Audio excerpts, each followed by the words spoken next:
एक लीला भई गोवर्धन में, एक गोपी, ये कलयुग की बात है और ज्यादा नहीं, 450 वर्ष पुरानी घटना। श्रीनाथ जी जब विराजते थे 500 वर्ष के आसपास, तो सखी कथा सुनकर के गई और कथा में व्यास जी बता रहे, बोले लाला घर घर जावे माखन चुरा के आवे, और बोले गोपी नयो नयो नूतन नूतन माखन निकारे ताकि लाला को लोभ आवे चुरावे को। तो वो गोपी अपने घर गई, घर जाकर के वहां माखन मथो, और वो माखन मथते समय हमेशा तो यूं सोचती लाला मेरो खावेगो, मेरो पति खावेगो, मेरी सास खावेगी, सबके काज माखन निकालूं, घी बनाऊंगी।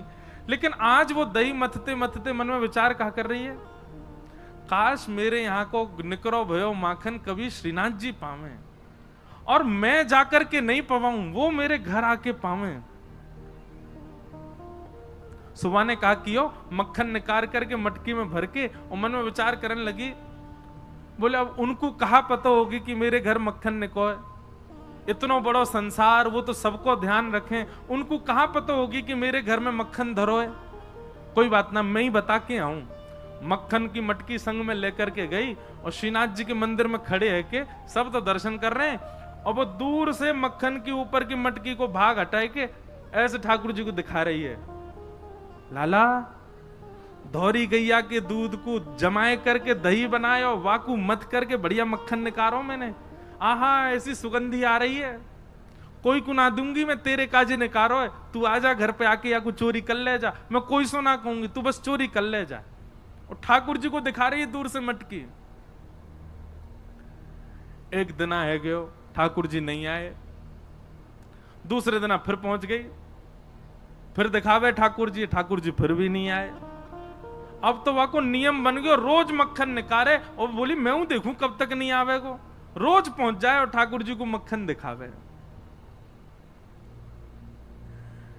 महाराज कल गुरु जी आए ना हमारे, बता रहे एक बात, ठाकुर जी के लार टपकन लगी होठन में से वाक्य मक्खन को देख करके। और वही समय सामने, अब श्रीनाथ जी तो बिल्कुल मूर्तिमंत है कि खड़े हैं, सब दर्शनार्थी दर्शन कर रहे हैं, सामने कीर्तन गा रहे थे श्री कुंभन दास जी। तो कुंभन दास जी भी होंगे यहाँ पे, कहाँ हैं? वो सब तो कोने में है भैया, दिखाई दियो कहीं से दिख जाए तो। कुंभन दास जी, लाला पता हो तो कौन से हैं? वो भैया कैमरा वाले, कौन से कुंभन दास जी? वो हैं कोने वाले सबते, बूढ़े बुजुर्ग से बेचारे। ये कुंभन दास जी कीर्तन गा रहे, और कीर्तन गाते गाते नहीं दिख रहे, ऊपर ते ले ले भैया, सबन को दिखाए दे बड़ी स्क्रीन में। अब यहां देखो सब लोग, जब देखें तब देखियो उन्हें। तो कुंभन दास जी कीर्तन गा रहे, और कीर्तन गाते गाते कहा देखो ठाकुर जी के लार टपक रही है यहां ते, और लार टपकती देख के श्री कुंभन दास जी मन में सोचने लगे, हो जय जय को कछु भोजन को मन कर रो दिखे। तो ठाकुर जी इन अष्ट सखाओं से बात करते थे। तो जैसे पर्दा आयो, कुंभन दास जी पर्दा के भीतर झांक के बोले, जय जय कहा भयो, कैसे लार निकल रही है? तो ठाकुर जी बोले, एक गोपी आवे, रोज आवे, और रोज मटका में मक्खन लेके आवे, दूर से मुंह दिखावे, और मुंह को लोभ दे के जावे, तो या को पाके जा, या को पाके जा। दिखे कुंभन दास? हाँ भैया अब हटाए तो बस, दिख गए ना। अब सोचो ये कैसे बूढ़े बुजुर्ग से, इनसे ठाकुर जी लीला करते। अब ये पूरी वृत्तांत जो मैं आपको बता रहा हूं ना, यही रास है, इसी को ही रास कहते हैं।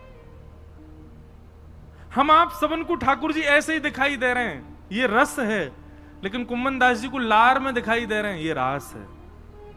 हमारे राधा रमन लाल जी वृंदावन में सबन को ऐसे दिखाई दें तो वो रस है, लेकिन कभी कभी प्रसन्न हो जाए तो उनके दो दांत दिखाई दें, वो रास है। वो रास बिहारी ठाकुर जी हैं। ठाकुर जी अपनी लीला थोड़ी थोड़ी प्रकट करने लग जाएं, वही को रास कह में। तो कुंभन दास जी बोले, जय जय कहा भयो, कैसे लार निकले? बोले, एक गोपी रोज आवे और मुंह को दूर से ही मक्खन दिखावे, यो के लाला आजा मेरे घर आके चोरी कर जा, और बता मुंह को लोभ दे के जा। भाई यो शर्म नहीं आ रही है, मैं परमात्मा मुंह लोभ दे रही है।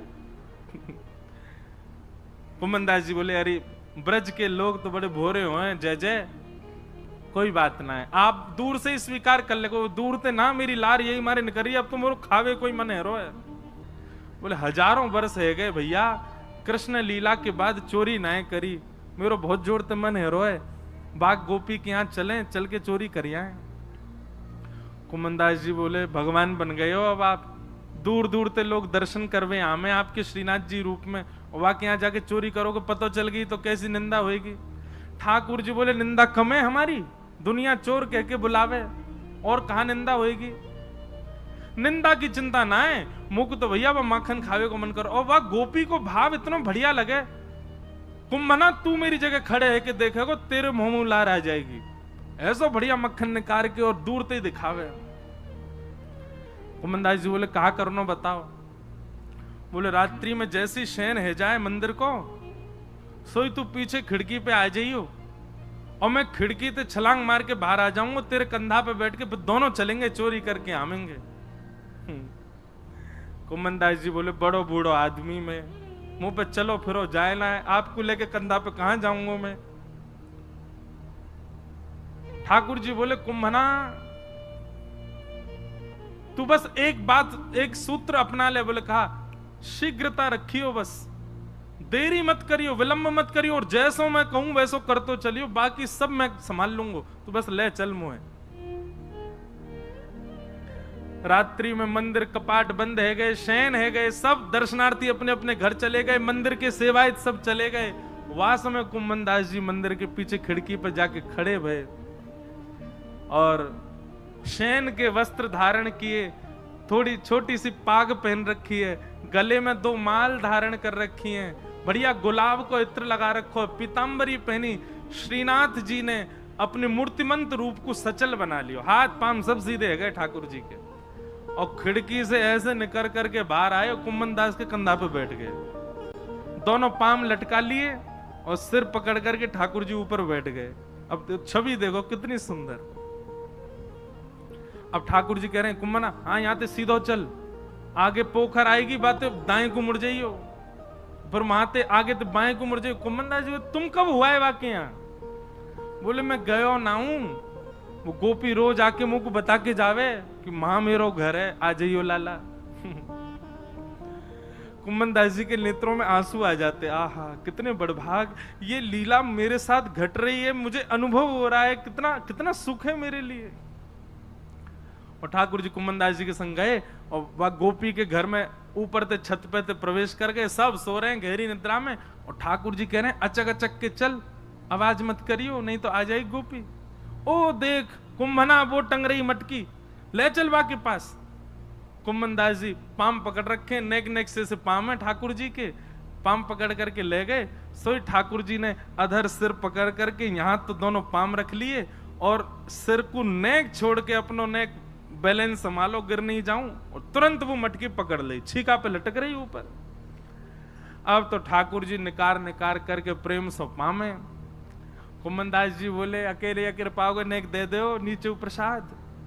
सो ठाकुर जी मक्खन लेके अपनी जीभ से चाटे और अपनो झूठो मक्खन ही ऐसे नीचे हाथ करके गए, ले कुंभना। अब कुंभनदास जी के कभी आंख पे लग जाए, कभी नाक पे लग जाए, कभी मुंह पे लग जाए, पर कुंभनदास जी के तो रोम रोम नृत्य कर रहे है, नेत्रन से अविरल अश्रुधार गिर रही है। आहा ये लीला ठाकुर जी की कैसी मधुर। कुंभनदास जी बोले नेक देखूं तो सही है चोरी की लीला है कैसे रही है। तो कुंभनदास जी ऐसे पाम पकड़ के जैसे ही ऊपर देखने लगे, सो महाराज ठाकुर जी तो मक्खन निकार निकार करके पा रहे हैं, और ठाकुर जी की धोती है का वो ढीली है कि नीचे को खिसक रही है। कुंभनदास जी बोले जय जय जय जय संभालो, हो है जाएगी नहीं तो हो। जैसे ही कुंभनदास जी ने कही सोई ठाकुर जी ने 4 भुजा प्रकट कर ली, 2 भुजा से तो धोती पकड़ के खड़े और 2 भुजा से मक्खन चुरा रहे हैं। बोले चतुर्भुज भगवान की। कुंभनदास जी बोले चतुर्भुज बहुत देखे लेकिन ऐसा नहीं देखो, 2 भुजान ते धोती पकड़ के खड़ो है और 2 भुजान से मटकी से मक्खन चुरा रहे है। और वह छवि को देख करके कुंभनदास जी तो अपनो सब बेसुध है गए। ठाकुर जी के पाम वाम सब छोड़ छाड़ दिए। अब तो वो तो बिल्कुल महाराज ढीले से पड़ गए, बेहोशी सी आ रही है उनको देख करके कि ये लीला मेरे संग क्यों है रही है। ठाकुर जो ए कुम्मना तू हिलकाई करो, ए कुम्मना ऐसे मत कर, मटकी गिर जाएगी। अब कुम्मन दास जी तो मूर्छा में आ गए, ठाकुर जी के हाथ से मटकी गिर गई और जैसे ही फूटी घर के सबरे लोग चोर चोर चोर आ गए हो, चोर आ गए हो, चोर आ गए हो। कुम्मन दास जी तो नीचे गिर गए, ठाकुर जी ने छींका पकड़ रखो, लटक गए ऊपर। और लटके लटके ठाकुर जी ने देखी भाई आज पकड़े जाएंगे, तो जोर की एक छलांग मारी और ऊपर से भाज के महाराज ठाकुर जी तो भाज गए, कुम्मन दास वहीं रह गो। इतने में ही गोपी आई। गोपी ने आके कही कौन चोर है, या में डंडा दो। 2-4 डंडा मार दिए महाराज, लेकिन कुम्मन दास जी को कहां पीड़ा होनी। जब लालटेन जला करके देखी तो गोपी बोली ये तो कुम्भनदास बाबा है, मंदिर में कीर्तन गावे। अरे बाबा मैं तो मक्खन को ले जाती कि लाला भोग लगावे आएगो, और तू आगो यहाँ चोरी करवे, शर्म ना आई तो को हैं बुढ़ापे में चोरी करे। कुम्भनदास जी के तो नेत्रों से आंसू बह रहे हैं। नेत्र खोल करके जब कहा कौन सी गोपी है तुम में ते जो मक्खन लेके जावे, तो गोपी बोली मैं हूं, मैं लेके जाऊं। मैं ही कहती लाला ते लाला काउ दिन आ जा, लाला तो आयो नहीं, जो बूढ़ो पड्डा आगो मेरे घर। कुम्भनदास जी के चरणन में गिर गए और चरणन को हृदय से लगा करके तब कुम्भनदास जी ने जो पद गायो, तू है सखी बड़ भाग बड़ी, नंदलाल तेरे घर आवत है।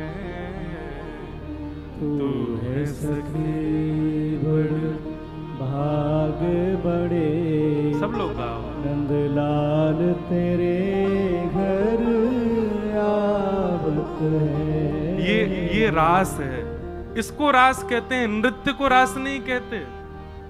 तू अपनो श्रृंगार करत है, तू अपनो श्रृंगार करत है। ये दर्पण हाथ दिखावत है, ये दर्पण हाथ दिखावत है। तू है सखी बड़ भाग बड़ी, गोपाल तेरे घर आवत है।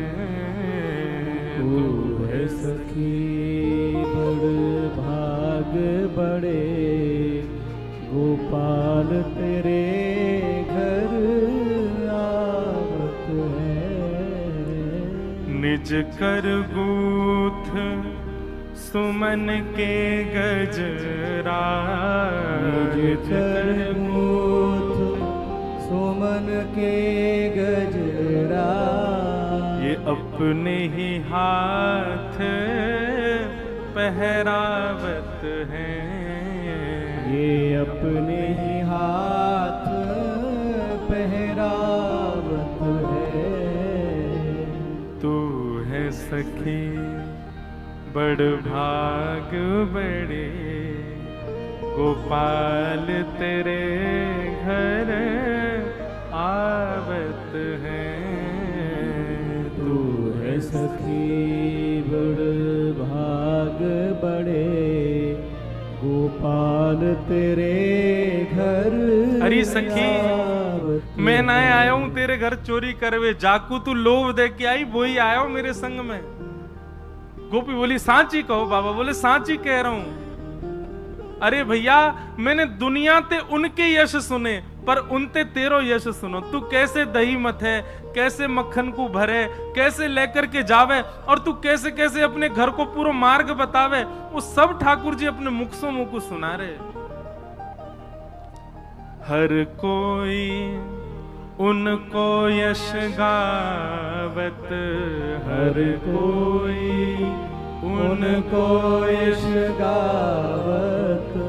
सब कोई उनको यश गावत, सब कोई उनको यश गावत पर वे तेरो यश गावत हैं, वे तेरो यश गावत है री। तू है सखी बड़ भाग बड़ी, नंदलाल तेरे घर आवत है। तू है सखी बड़ भाग बड़े, नंदलाल तेरे घर आवत है। कुंभन दास लाल गिरधर के, कुंभन दास लाल गिरधर के, कुंभन दास लाल गिरधर के, कुंभन दास लाल गिरधर के। ये तो तेरे ही हाथ बिकावत हैं, ये तो तेरे ही हाथ अरे बिकावत है। बड़े बड़े ज्ञानी, बड़े बड़े तपी, बड़े बड़े योगी सन्यासी आके चले गए। जे कोई सो ऐसे ना मिलवे जामे, ये कोई सो ऐसे ना मिले, ये कोई की बात ना सुने, ये कोई की तपस्या स्वीकार ना करें। अरे हजार हजार वर्ष की तपस्या है वे, पर भी एक क्षण के दर्शन हो में। लेकिन तू भूरी भारी सखी, तू पढ़ी लिखी ना है, तो कछु आवे ना है, लेकिन तेरे भोरेपन पर रीच के जगत नियंता जगदाधार तेरे घर माखन खावे आयो। कुंभन दास लाल गिरधर के, कुंभन दास लाल गिरधर के। ये तो तेरे ही हाथ बिकावत हैं, ये तो तेरे ही हाथ बिकावत है री। तू है सखी बड़ भाग बड़ी, गोपाल तेरे घर आवत हैं। तू है सखी बड़ भाग बड़े, गोपाल तेरे घर आवत है। बोलो श्री राधा रमण लाल की। तो ये है रास। आपकी भावना से प्रसन्न है करके, आपके भक्ति से प्रसन्न है करके ठाकुर जी आपको वो अधिकार प्रदान कर दें कि उनकी अंतरंग लीला को आपको दर्शन है जाए, तब समझो ये रास है। तो रस से प्रारंभ है हमारी भक्ति। अभी हम रस में स्थित हैं। अभी हम जैसो खवा में ठाकुर जी खा लें, जैसो पहना में पहन लें, जहां ले जाएं वहां चले जाएं, पर यही परिवर्तित है जाए कि ठाकुर जी स्वयं आकर के मुझको तो जे बना के खवा, मैं तो वो खाऊंगा, मैं तो जे पहनूंगा, मैं तो वहां जाऊंगा, मैं तो यूं करूंगा। इसी को रास कहते हैं। भक्ति की चरमोत्कृष्ट स्थिति को रास कहा जाता है। नृत्य रास नहीं है। तो फिर आप कहोगे फिर नृत्य क्यों होता है सब जगह? यहां पर भी भगवान नाच रहे हैं। भाई जब आप आनंद की सीमा पार कर लोगे ना, तो फिर पैर थिरकने लगेंगे, हाथ नृत्य करेंगे। कीर्तन प्रारंभ हो और तब आप सोचो अरे सब नाच रहे मैं नाच लूं, वो नृत्य नहीं। कीर्तन प्रारंभ हुआ और आप चाह रहे हो कि मैं ना उठूं और फिर भी नहीं रोक पाओ और नाचने लग जाओ, वही प्रेम की और आनंद की चरमोत्कृष्ट स्थिति होती है।